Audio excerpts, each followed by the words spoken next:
वर्ष 2100। तापमान 4 डिग्री तक बढ़ चुका है। महासागर अब दानव बनकर शहरों को निगल रहे हैं। मुंबई, न्यूयॉर्क, टोक्यो आधे पानी में डूब चुके हैं। धरती की सबसे उपजाऊ मिट्टी अब दरारों से भरी है। अरबों लोग भूखे प्यासे बेघर होकर सड़कों पर हैं। ये शरणार्थी किसी और ग्रह पर नहीं, इसी पृथ्वी पर हैं। असंख्य पशु पक्षी विलुप्त हो चुके हैं और बचे हुए जीव इंसानों की दुनिया में जीने को मजबूर हैं। हवा इतनी जहरीली हो चुकी है कि अब मास्क भी बेअसर हो गए हैं। बर्फ के नीचे दबे प्राचीन वायरस और बैक्टीरिया बाहर आ चुके हैं और नई महामारियां इंसानियत को निगलना शुरू कर चुकी हैं। और अब सवाल यह है, क्या यह केवल कल्पना है या सचमुच हमारी आने वाली हकीकत? धरती, हमारा घर, करोड़ों सालों से जीवन यहां पनपता रहा, लेकिन आज यह घर तप रहा है। बर्फ पिघल रही है, नदियां सूख रही हैं, मौसम बेकाबू हो चुका है और इंसानियत का भविष्य खतरे में है। ग्लोबल वार्मिंग का कारण है हमारी भूख, विकास की दौड़, युद्ध की आग और प्रकृति पर अत्याचार।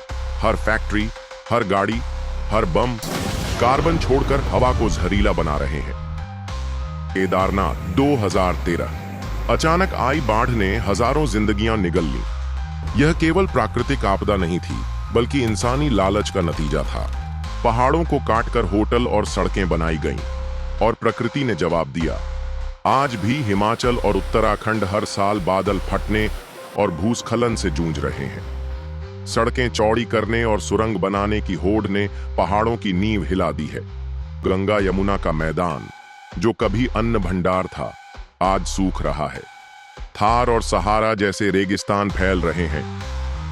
रूस यूक्रेन से गाजा तक हर युद्ध केवल इंसानों को नहीं मारता, धरती को भी जख्म देता है।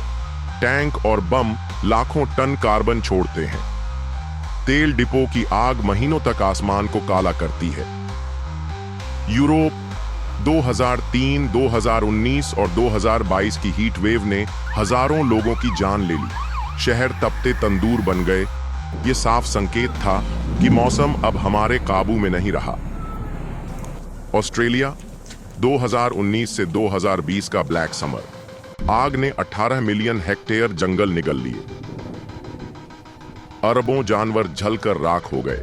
आकाश महीनों तक लाल धुएं में ढका रहा। चीन का थ्री गॉर्जेस डैम, दुनिया का सबसे बड़ा प्रोजेक्ट, हजारों गांव डूबे, लाखों विस्थापित हुए। अमेज़न, जिसे धरती के फेफड़े कहते हैं, हर साल फुटबॉल मैदान जितना जंगल काट दिया जाता है। आर्कटिक और ग्रीनलैंड की बर्फ पिघल रही है और इसके साथ तटीय शहर डूबने की कगार पर है।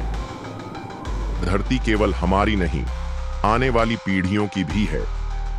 सवाल यह नहीं कि हम विकास करेंगे या नहीं, सवाल यह है कि किस तरह का विकास चुनेंगे, उजड़ी हुई दुनिया या हरी भरी धरती।